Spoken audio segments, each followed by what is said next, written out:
আপনাদেরকে চ্যানেল প্রেমিক ইউটিউব চ্যানেলে স্বাগত।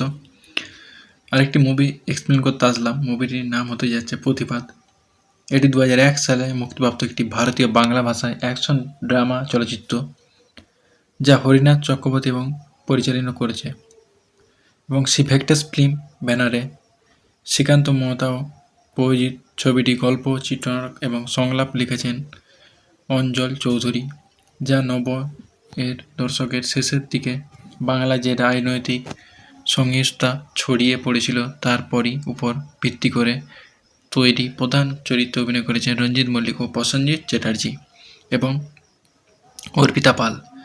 অন্যদিকে দীপঙ্কর দে, লাবণী সরকার এবং ধীরেশ রায় চৌধুরী, অরুণ মুখার্জি, নির্মল কুমার, অনামিকা সাহা, শ্রীমা মজুমদার এবং রাজেশ শর্মা ও আরও গুরুত্বপূর্ণ ভূমিকা অভিনয় করেছেন।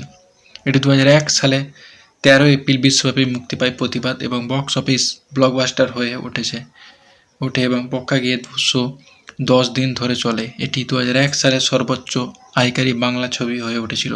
এটি পশ্চিমবঙ্গের সরকার এটিতে ট্যাক্স মুক্ত ঘোষণা করে এবং অবশেষে এটি বাংলার সিনেমা ইতিহাসে একটি কাল্ট মর্যাদা লাভ করে।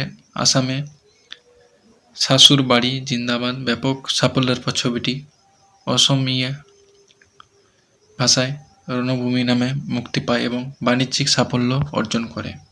এটি শুরুতে দেখা যায় গল্পটি একটি মধ্যবিত্ত পরিবারের গল্প, যার আর্থিকভাবে সমস্যায় ভুগছে।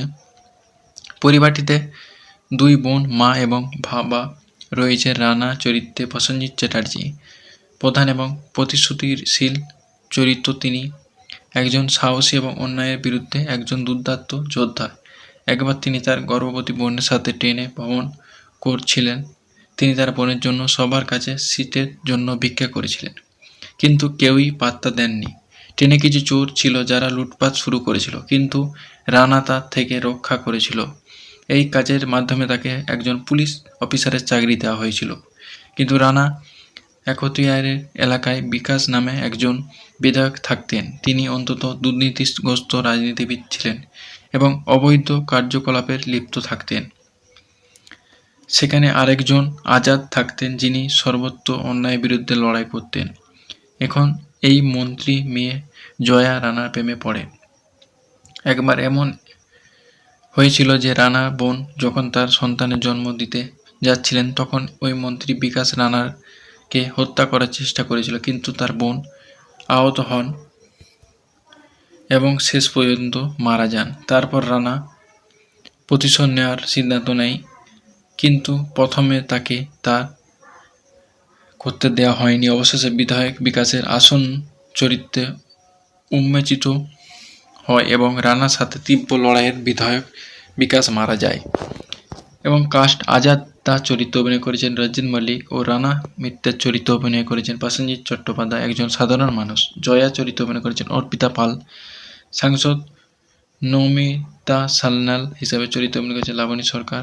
কালু প্রসাদ চরিত্রে অভিনয় করেছেন দীপঙ্কর দে, কেন্দ্রীয় স্বরাষ্ট্রমন্ত্রী। বিধায়ক বিকাশ দত্তের ভূমিকায় দেবেশ রায় চৌধুরী। অরুণ মুখার্জি এসিপি মুখার্জি চরিত্রে রানার মা। বীণা মিত্র চরিত্রে অনামিকা সাহা। নির্মল কুমার প্রতাপ মিত্র ও রানার বাবা। ভরত কৌল বিধায়কের ছেলে হিসেবে। রানার বড় বোন মিনু চরিত্রে শিলি মুখার্জি ও পুলিশ কনস্টেবল ভূমিকায় শুভশিস মুখোপাধ্যায়। মনু মুখার্জি অনিল মান্না ও বাড়িওয়ালা চরিত্রে রাজেশ শর্মা। টিনু চরিত্রে ছোট চরিত্রে মাস্টার দেবার্জুন। মিনু চরিত্রে মিতালি চক্রবর্তী ও ছোট বড় বোন টিনা চরিত্রে পুষ্পিতা মুখার্জি। এটি সিনেমাটোগ্রাফিক ভি প্রভাকর ও সম্পাদক করেছেন স্বপন গুহ। এটি প্রকাশের তারিখ 13 এপ্রিল 2001। দেশ ভারত ভাষা বাংলা। এটি বাজেট ছিল 80 লক্ষ টাকার মতন।